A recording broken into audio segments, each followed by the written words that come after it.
ప్రస్తుత రాజకీయాలు 2024 చూసుకుంటే ఆంధ్రప్రదేశ్లో ఒక కమ్యూనిటీ మీదే ఎక్కువగా నడుస్తూ ఉంది. ఎలా అంటే ఇక్కడ చూసుకుంటే ఈ ఎలక్షన్స్ రెడ్డి కమ్మ అన్నట్టుగా ఉంది. అది ఈ కోణంలో చూసుకుంటే ఒకవైపు కాపులు ఎవరి వైపు ఉన్నారని, బీసీలు వెన్నెముకగా ఎవరి వైపు ఉన్నారని, అలా ఈ కమ్యూనిటీ చుట్టూ అయితే తిరుగుతుంది. బేసిక్గా చూసుకుంటే అసలు కాపులు నిజంగా మొదటి నుంచి కాపులకి న్యాయం జరిగిందా? ఏ పార్టీలో ఉన్నప్పుడు న్యాయం జరిగింది? కాపులు నమ్మవచ్చా అంటున్నారు, నమ్మకూడదని అంటున్నారు. అసలు నిజంగా కాపులకి ఎంతవరకు న్యాయం ఏ లీడర్ చేశారు? అది జగన్మోహన్ రెడ్డి, చంద్రబాబు నాయుడు, పవన్ కళ్యాణ్ కాపులు నమ్మే స్థితిలో అయితే పవన్ కళ్యాణ్ ఉన్నారా? నిజంగానే ఎప్పటి నుంచో కాపుల మీద ఉన్న ముద్రను కాస్త పవన్ కళ్యాణ్ కూడా స్థిరంగా దాన్ని నిజంగా కాపుల్ని నమ్మకూడదు అనే స్థాయికి తీసుకొచ్చే విధంగానే ఉన్నాయా? లేదా చంద్రబాబు నాయుడికి సపోర్ట్ ఇస్తారా, జగన్మోహన్ రెడ్డి సపోర్ట్ ఇస్తారా? అంటే అసలు కాపులకి ఇప్పుడు ఏ పార్టీ వస్తే న్యాయం జరుగుతుంది అనే దిశగా ఫస్ట్ అసలు కాపులకి నిజంగా కాపు వ్యవస్థలో ఏం జరుగుతుంది, మొదటి నుంచి ఇప్పటివరకు ఏం జరుగుతున్న విషయాలు తెలుసుకోవాలంటే కాపు నాయకులతో ఫస్ట్ టైం ఇంటర్వ్యూ అయితే ఒక కమ్యూనిటీ పరంగా అయితే కూర్చోవడం అయితే ఆర్గనైజ్ జరుగుతుంది. ఈ కోణంలో చూసుకుంటే ఆంధ్రప్రదేశ్ రాష్ట్ర కాపునాడు వర్కింగ్ ప్రెసిడెంట్ గా వర్క్ చేస్తున్న కోట శ్రీనివాసరావు గారు ఈరోజు మన ఇంటర్వ్యూ. నమస్తే అండి. నమస్కారం. ఇంట్రొడక్షన్ అయితే విన్నారు. ఓకే, అసలు మనం కాపుల గురించి రాజకీయంగా వెళ్లే ముందు కోట శ్రీనివాస్ అనే వ్యక్తి ఎవరు, ఈ ప్రస్థానం ఏంటి? నేను బేసికల్గా ఒక రైతాంగ కుటుంబం నుంచి వచ్చినటువంటి గ్రాడ్యుయేట్ని. మెకానికల్ ఇంజనీరింగ్ చేసి సెంట్రల్ గవర్నమెంట్ జాబ్ చేస్తూ అటు వ్యాపార రంగంలో రియల్ ఎస్టేట్లో కూడా రాణిస్తున్న టైంలో చిరంజీవి గారు ప్రజారాజ్యం పార్టీ పెట్టినప్పుడు ఆ పార్టీలో క్రియాశీలకంగా వ్యవహరించి రాష్ట్ర వ్యాప్తంగా పర్యటించడం, చిరంజీవి గారు రాజకీయ రంగ ప్రవేశం చేయాలి, చేస్తే కాపుల్లో ఒక మార్పు వస్తుంది, కమ్యూనిటీలో మొట్టమొదటి అవకాశంగా దొరుకుతుందని చెప్పేసి ఆనాడు అందరం కూడా కష్టపడ్డాం. దాని తర్వాత సైమల్టేనియస్గా అంతకుముందు నుంచి దాని తర్వాత మా పిళ్ళ వెంకటేశ్వరరావు గారు, స్వర్గీయ పిళ్ళ వెంకటేశ్వరరావు గారి నేతృత్వంలో రాష్ట్రంలో అన్ని జిల్లాలు తిరిగి కాపుల్లో అవేర్నెస్ తీసుకొచ్చే దానికోసం ఈ కాపు సంఘాల్లో పనిచేస్తూ ఉన్నాం అప్పటి నుంచి ఇప్పటి వరకు కూడా. దాని తర్వాత పరిణామాల్లో ప్రజారాజ్యం పార్టీని విలీనం చేసిన తర్వాత మళ్ళా తర్వాత రాజకీయంగా ఏదో ఒక స్టెప్ వేయాలి కాబట్టి మేము రాజకీయ రంగంలో కూడా ఉన్నాం కాబట్టి తర్వాత టీడీపీ, దాని తర్వాత వైసీపీ దగ్గర రావడం జరిగింది. మీరు మెకానికల్ ఇంజనీరింగ్ చేసి సెంట్రల్ కూడా చేసి అసలు ఇలా ఈ వేరు రావడం అందరికి చదువు అనేది ముఖ్యం, అంత బయటేట్ అయ్యారు, ఇలా ఎందుకు వచ్చారు? అంటే ఎడ్యుకేషన్ పరంగా ఏదైనా సాధించాలంటే ఎడ్యుకేషన్ ద్వారానే సాధించగలుగుతాం. ఎడ్యుకేషన్ ద్వారా నేను మంచి పొజిషన్లోకి జాబ్ చేస్తూ ఉన్న టైంలో సెంట్రల్ గవర్నమెంట్ జాబ్ ఎన్బిసిసిలో అసిస్టెంట్ ఇంజనీర్గా చేసే టైంలో నాలో కూడా కొంత ఈ రాజకీయంగా వస్తే మనం ఏదైనా కానీ ఒక మార్పు అనేది తీసుకురావడానికి అవకాశం ఉంటుందని చెప్పేసి నేను రాజకీయ రంగ ప్రవేశం చేయడం జరిగింది. నీలం సంజీవ్ గారు ఉన్నప్పటి నుంచి స్టిల్ ఈ రోజు జగన్మోహన్ రెడ్డి గారు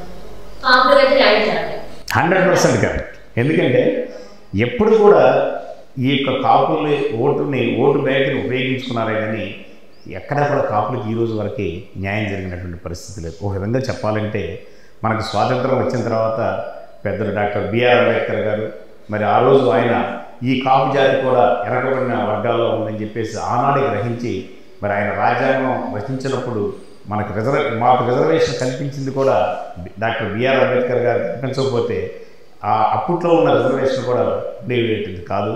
మరి కాలానుగుణంగా ఈ రిజర్వేషన్ కనుక ఉన్నట్లయితే ఈ కాపులు అభివృద్ధి చెందుతారు, డెవలప్ అవుతారు.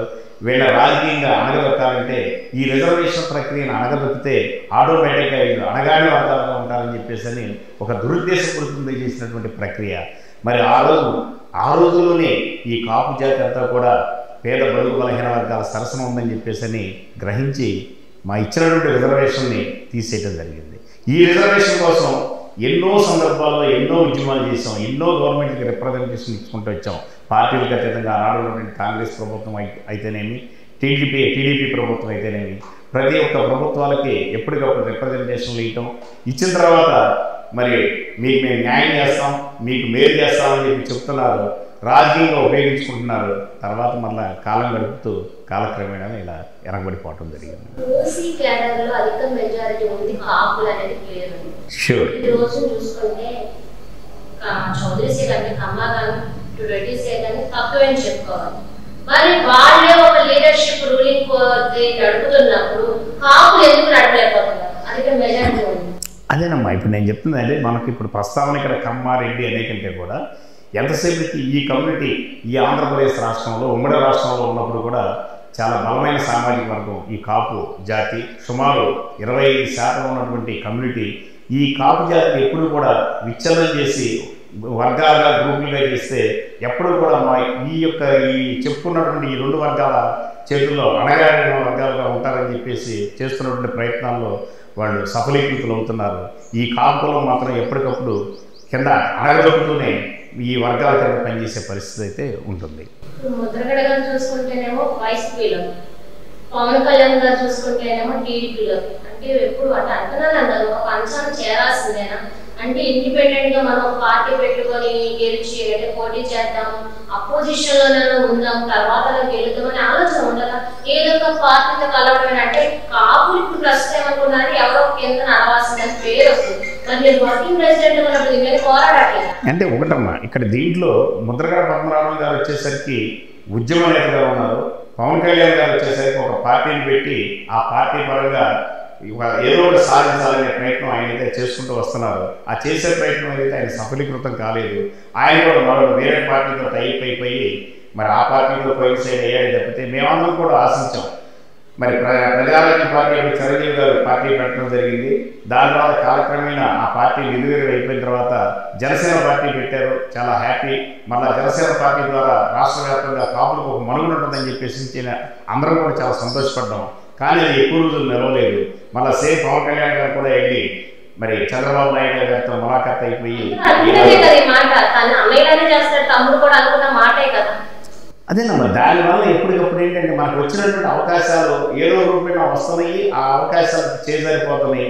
ఆ వచ్చినటువంటి నాయకుడిని ఆంధ్రప్రదేశ్ రాష్ట్ర కాపు సంఘం, కాపు నాయకులు, వారి ద్వారా ఉన్నటువంటి కాపు సమాజం అంతా కూడా మంచి సందర్భం వచ్చింది, మంచి అకేషన్ వచ్చిందని ఎదురు చూస్తున్న తరుణంలో మన ఆ పార్టీ ఏదో రకంగా ఇబ్బందులకు గురయ్యి అవి వేరే పార్టీలతో విలీనం అవటమే ఇక్కడ కాపులు మోసపోవటం జరుగుతుంది. నేను చాలా మందితో ఇంటర్వ్యూస్ చేశాను వైసీపీ, టీడీపీ.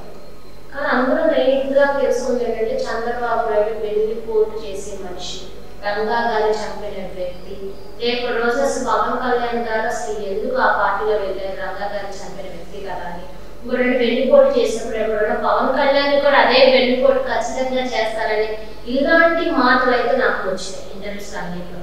మరి దీన్ని మీరు ఏకీభవిస్తారు ఈ మాట? 100%. ఇప్పుడు స్వర్గీయ వంగవీటి మోహన్ రంగా గారిని హత్య ఏ విధంగా జరిగిందో, ఎలా జరిగిందో రాష్ట్ర ప్రజానీకాన్ని అందరికీ యావత్ దేశం, భారతదేశం మొత్తానికి అందరికీ తెలుసు. అంటే ఎప్పుడు కూడా ఆనాడు వంగవీటి మోహన్ రంగా గారు మంచి ఉజ్వల భవిష్యత్తుతో ఈ కాపు ప్రజానీకానికి, ఆయన ఒక కాపు ప్రజానీకానికి చెందిన వ్యక్తే కాదు, బడుగు బలహీన వర్గాలకు అందరికీ చెందినటువంటి వ్యక్తి. అలాంటి వ్యక్తి కనుక రాజకీయంగా కనుక ఎదిగితే రేపు వేళ ఉనికికి దెబ్బతగిలే పరిస్థితి ఉంది. కాబట్టి ఆ రోజు ఆయన్ని హత్య చేసి మరి ఈరోజు ఇంత ద్రోహానికి తలపెట్టినటువంటి వ్యక్తి చంద్రబాబు నాయుడు. కాబట్టి ఇక్కడ చంద్రబాబు నాయుడు ఒక వంగవీటి మోహన్ రంగా గారే కాదు, ఆనాడు స్వర్గీయ నందమూరి తారక రామారావు గారు పార్టీ పెట్టి ఈ పేద ప్రజలకి మేలు చేసే పార్టీ ఏదైనా ఒకటి ఉంది అంటే ఆనాడు తెలుగుదేశం పార్టీ స్థాపించిన నందమూరి తారక రామారావు గారిని ఆయన కూడా ఏ రకంగా ఎన్నుపోటు పడిచారో, ఎన్నుపోటు పడిచి ఏ విధంగా ఆయన ఇబ్బందులు పెట్టారో మన అందరికీ తెలుసు. ఆయన నైజం ఎప్పుడు కూడా ఏదో రూపేణ ఈ ప్రజల్ని మనం ఆ ఒక పర్టికులర్ ఆ యొక్క వర్గాన్ని డెవలప్ చేసుకునే దానికోసం, లేదంటే ఆయనకు సంబంధించిన ఎదుగుదల కోసం చూసుకునే వ్యక్తే కానీ ఈ రాష్ట్ర ప్రయోజనాల కోసం చేసిన సందర్భాలు ఎక్కడా కూడా మనకి కనిపించవు అన్నమాట.